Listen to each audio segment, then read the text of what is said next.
ఓం అస్మద్గురుభ్యో నమ. శ్రీమతే రామానుజాయ నమ.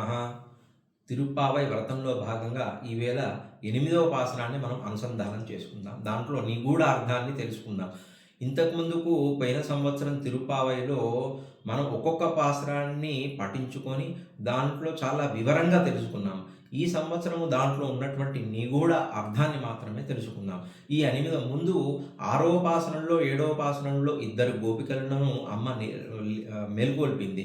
దాంట్లో ముందుగా శ్రవణం, కీర్తనం, విష్ణోహ శ్రవణం, పాదసేవనం అనేటువంటి నవవిధ భక్తి విధానాల్లో మొట్టమొదటిదైనటువంటి శ్రవణం అనగా పరమాత్మ యొక్క నామాన్ని మనం వినడం వల్ల మనలో ఉన్నటువంటి అహంకారము, మమకారాలు తొలగి స్వామిని ఆశ్రయించుతున్నట్టు, జీవాత్మను ఉద్ధరించుతున్నట్టు అమ్మ శ్రవణం అనే దానిని 6వ పాసనం 7వ పాసనంలో చెప్పింది. 8వ పాసనంలో మననము అనగా ప్రాక్టీస్.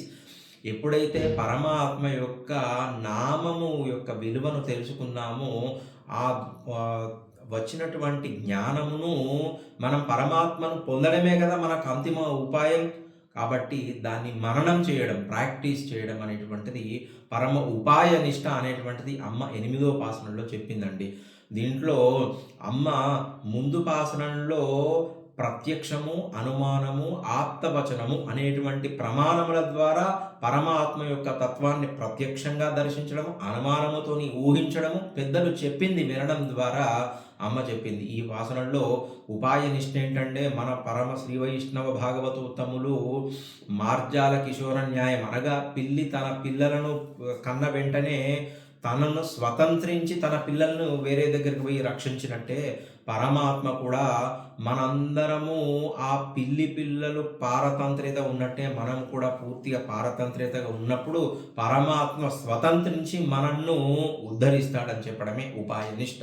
అయితే పాసరంలోకి వెళ్తే కీల్వానం వెళ్ళండ్రు, తూర్పు దిక్కున సూర్యుడు ఉదయిస్తున్నాడు అని చెప్పి ఎరుమై శిరువీడుమై వాన్ పరందనగాన్ అనగా గేదెలన్నీ పచ్చిక బయల్లోకి వెళుతున్నాయి మేత కోసము అని చెప్పడం. అంటే దీంట్లో తూర్పున సూర్యుడు ఉదయిస్తున్నాడంటే సాత్విక భావాలు ఉదయిస్తున్నాయి.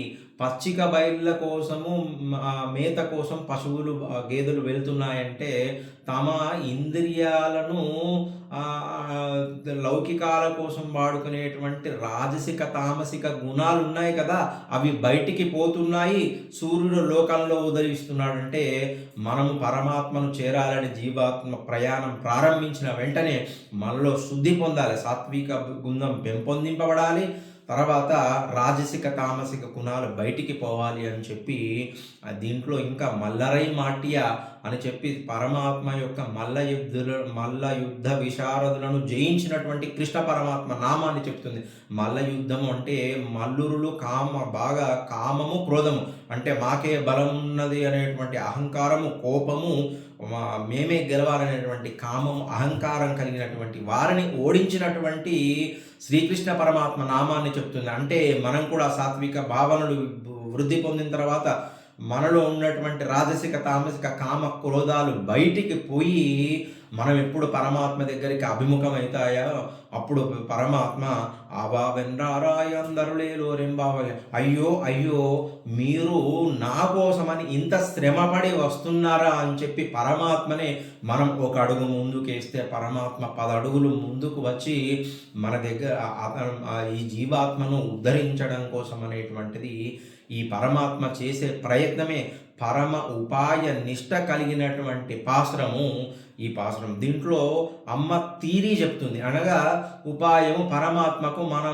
మేము పరమాత్మకు చెందిన వారము, ఆయన స్వతంత్రుడు, ఆయన యొక్క ఇచ్చ వల్లనే మనను అనుగ్రహిస్తాడు, మనం పరతంత్రులమని తీరి చెప్పింది. నెక్స్ట్ 9వ పాసనంలో దాన్ని ప్రాక్టికల్గా ఆచరించినటువంటి గోపిక గురించి చెప్తుంది. జై శ్రీమన్నారాయణ. ఆండాల్ దివ్యతిరుడుగలే శరణం.